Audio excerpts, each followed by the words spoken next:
Wake up, dude! Keith! Okay. Let me show you the game. Here it is. Ladies and gentlemen, good evening. So it was December 19th, 2023, in the chess.com title Tuesday. And I played white in this game. So d4. Okay, I played my queen's gambit. Of course, this was going to transpose to a king's Indian defense, or possibly a Pinoni if c5 and e6. So bishop d3. Okay, so this setup that I played here is something that was played way long ago. I'm not sure about the name again. It's been played some years ago. So okay, knight c5, bishop c2, a5, just castles. Yeah, a5 for stopping b4, by the way, because this knight is looking good here. Now e6, yep. Sometimes the idea is to go c6 as well and challenge this pawn on d5, but otherwise usually the pawn is sitting on e5 at this point. So a3, bishop d7, rook b1, preparing b4. Then it stops it. Then I go f3 now, stops knight g4, because I want to play bishop e3 here.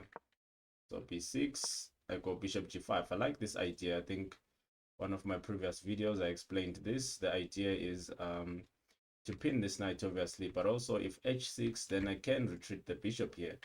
Now look, I could have developed the bishop here, just going bishop e3, but I chose bishop g5 so I can try to, you know, force him to push this pawn to h6, and then queen d2. When I develop at that point, it will have, you know, some sort of initiative, and which it did. Play h6. Now bishop e3, queen e8, and then queen d2. Now, as you can see, we're eyeing that pawn on h6. And now h5. Okay, then I go rook e1. This is an x-ray attack, obviously.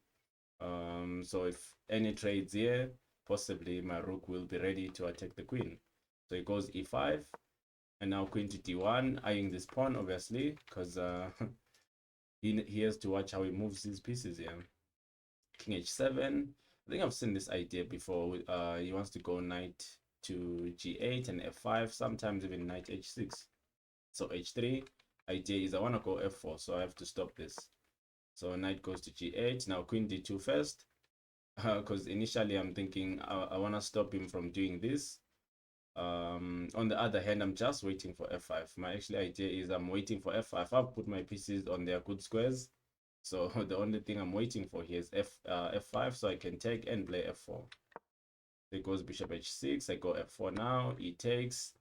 Obviously, there's two ways of taking here. Bishop takes, knight takes, but I took the bishop. Why? Because I want to go knight d4 and knight f3. Then I can go e5 at some point. Even knight g5 is a nice idea here. So that's why I go bishop takes. Because also, if you look at this move, knight takes here, the knight does not really, you know, do much here. But actually, I want my knight on f3 to go e5. So bishop takes, goes back. I go knight d4, bishop e5. I think in this position, I should have played knight f3 here, so that I'm threatening bishop takes and maybe have knight g5 at some point. But I don't think bishop e5 is any bad. D takes. Now knight b5 again. Possibly if knight f3, he was going to go f6, so I just went knight b5. On the other hand, I want to attack this guy, like queen d1 and attack here. So it goes queen d8. Now rook f2. Obviously, I want to double up here. Try to use the semi-open file here. Goes f6. And then I still double up for whatever reason, trying to, you know, maintain the clock advantage at this point. Otherwise, d6 here wouldn't be too bad. I'm not too sure, though. So rook f7, queen to d1, attacking this guy. Then he takes. I take back. Queen d7, queen f3. At this point, again, I was just trying to keep up the time advantage here. Otherwise, I'm not too sure if this move does much, but at least it improves my queen. Also, I was looking at queen g3 here. So king g7, rook to d1, maybe looking for an opportunity to go d6 at some point. Goes rook f8, and then I went back here again. At this point, you know, of course, I would be happy with the draw here. So I wasn't trying to rush anything, and I'm waiting for him to do something, you know, because there's only much I can do in this position. So it goes knight e7, I go knight c3 again, trying to attack this guy. I want to go queen d1 after this. So it goes knight c8, which was a nice idea because now this knight looks very good on this outpost on d6.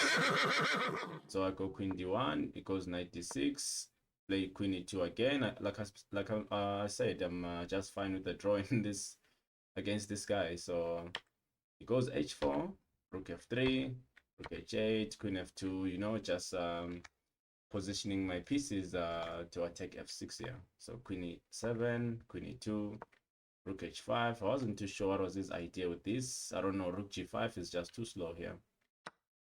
Now I take on a4. I think this is a blunder because I missed the tactic here where he went knight d takes e4, one of my important pawns here, because obviously bishop takes, it takes here, which I think I should have done, like bishop takes, knight takes, and then go b4 to stop queen c5 check, and the knight looks kind of trapped here with the threat of going bishop c2, which I played knight c5. Actually played very quick at this point, and I missed the tactic here. After queen e3, now knight d2, this is the fault. So at this point, I felt like it was I was losing this. So queen takes c5, b takes, I go b4. Now I'm like, okay, I will lose exchange here, but let me just try to create something here. Maybe something is gonna come up here. So cb4, ab4, e4. Okay, rook a3, knight takes, f5, c5, rook g5. Now this is the move I did not like. Well, the move I did not trust from him because I don't know, this looks too slow to me. Even if he gets rook g3, if I were to take this rook, he takes back, I think these pawns will still do something. In fact, with the bishop helping as well, I think something's gonna happen there. I was thinking I was actually gonna play rook h8 and bring the rook around. So I go b5, king f6, I go d6. Now pushing the pawns, we're going forward, we're rolling at this point. We are cruising Because king e5 again. At this point, I think I played this move quite quick because I already saw this pawn is pinned at this point, and I'm attacking the rook on f7. I was actually thinking I was gonna take here and I take here, but it's still winning for me. After takes, probably just push. So rook g3. Again, at this point, it was just too late here. Just go b6. I think dc7 is just winning as well with the idea c8, but b6 is winning as well. So rook c3, and then obviously dc7 here, and rook takes, and then b7. At this point, I was still zoned in here. I was like focused on the position. I was like, I'm not getting my eye off this position, you know. There's times where you make a move and you're like, ah, okay, it's done now.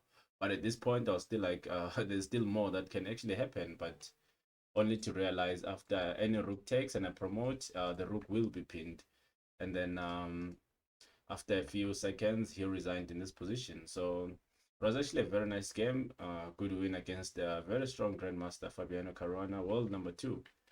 Again, just to go through the game very quick. Like I said, this setup I play, it's something that was played long ago. But I tried not to explain much in the opening because this is something I still play nowadays. So yeah, but this was a nice game. Hope you guys understood the idea with bishop g5 here, because remember, you can just develop with bishop e3, but bishop g5 first. Try to provoke h6, then bishop e3, so that you can play queen d2 with initiative attacking h6. And then yeah, idea is now to try put your pieces on good squares for white, and then wait for the action to start. Yeah, but I think it was a nice game here.